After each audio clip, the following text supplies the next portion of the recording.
brilliant idea, and we've shared it with our lovely darling hair, and she has to start a podcast and/or, but even better, a YouTube show.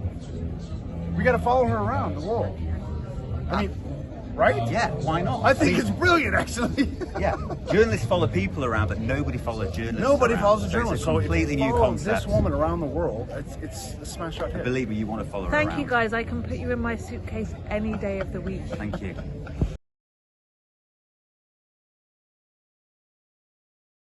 Good afternoon everybody and welcome to Nomad, the world is my beat. I'm journalist LizaForeman and I am going to be taking you around the world with me on my new YouTube channel, Nomad, the world is my beat. As the title suggests, I'm a nomadic reporter. My beat, that means the subject I cover as a journalist, is the entire world. And it's true. I go from eating dinner in fetish restaurants in former prisons in Berlin to interviewing Syrian refugees sleeping on the street in Calais to chatting to Tom Cruise on the back lot of Paramount. So I'm really looking forward to taking you around the world with me. This isn't just another travel show.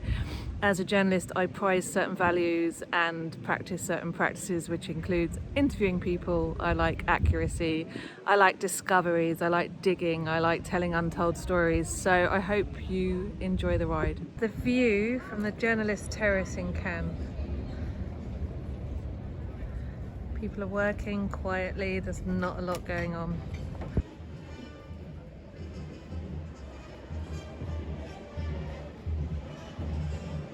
I'm reporting here at the Cannes Film Festival. I'm currently in our office at the Cannes Market News Film Francais.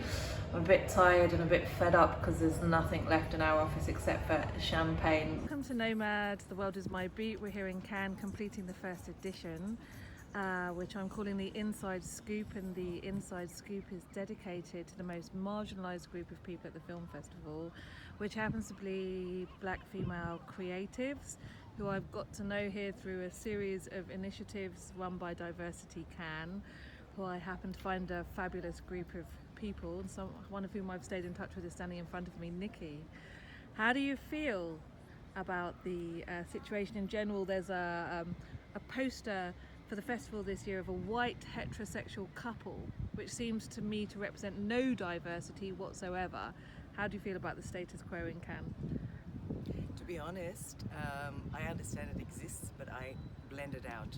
I come to Cannes because I work in the film industry and I have something to offer, just like everybody else, and I try not to look at all those things. Here in the best room in Cannes, to the black female filmmakers luncheon, some of the most marginalised people at this bloody film festival and in the industry. Who am I talking to? It's a lot of people here. I'm just going to give a brief introduction. I am Drea. I own Dream of Drea, because you can't have a dream without a Drea. I produced the first feature-length film, working on getting a distribution deal. You don't like me? You don't like my skin color? You don't like that I'm a woman? Who cares? Who cares? I'm still there, you know. I'm not saying it's not going to be easy. The road is full of bumps, you know what I mean? Keep moving. It's hard.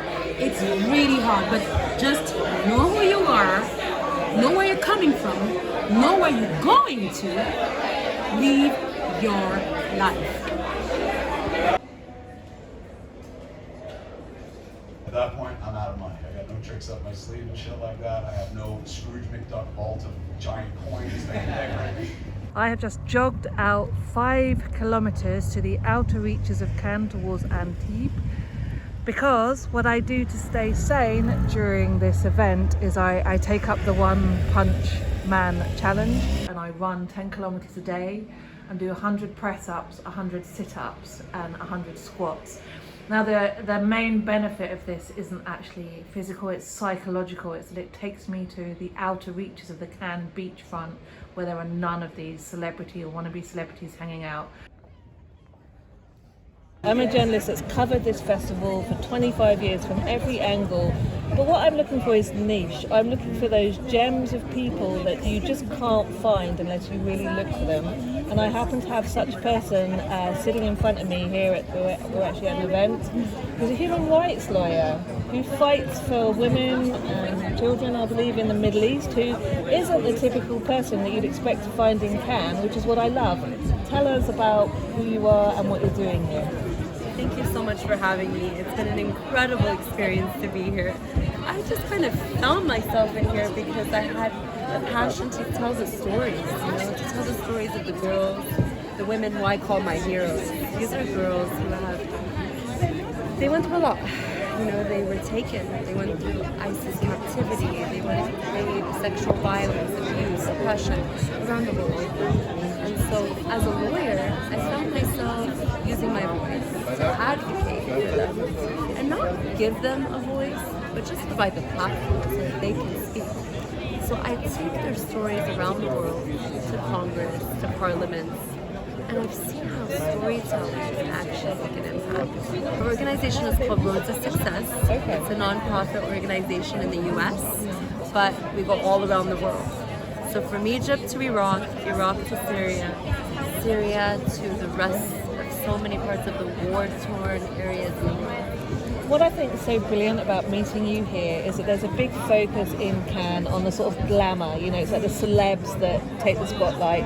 I mean, we do see celebs taking that position or to help other people, like we had Kate Blanchett today, who announced a film fund for displaced people or refugees, which is cool. But I so appreciate your work and finding you here, because your work is about other people. It's not putting you in the spotlight, it's reaching out and helping people that don't have a chance. And that's wonderful. People looking for tickets, just looking for a ticket for a film playing tonight, I don't even know what. I have a badge, I rarely even see films, I haven't got time. I work in an office 7 days a year. Those 7 days a year are spent here in Cannes, working for the Cannes Market News and Le Film Francais, producing a daily newspaper at the Cannes Film Festival. The reason I've survived working for this lot for about 15 years is because I can make my own hours. So I've come to the office today at 6 p.m, just in time to drink champagne because we wrapped our first edition. I was able to go swimming at lunchtime. They gave me a glass of champagne. I wrote my stories in my pajamas in bed and everything's groovy. So this is our office. I'm here at the Cannes Market News office, part of Film Francais, and our view is of the Palais du Festival in Cannes. This is the Australian journalist Andy Hazel. Tell me about that poster. What do you know? Well, I know that it's it's actually for the very first time in the festival's history they decided to have 2 posters rather than 1. So, you've got double their options, but they chose to do a man and a woman from the film A Man and a Woman hugging each other. So it's essentially a nod back to just make sure that everybody knows where cinema was born. It was born right here in France, and they're going to keep on mining that. As they do for most years, they'll tend to show a beautiful couple or a man or a woman looking happy and excited, just to make sure everybody knows about the history and the prestige of the festival. So no matter whether you're a black female filmmaker or not, you are going to have to be fighting hard to be able to get amongst the highbrow cineasts here at the festival.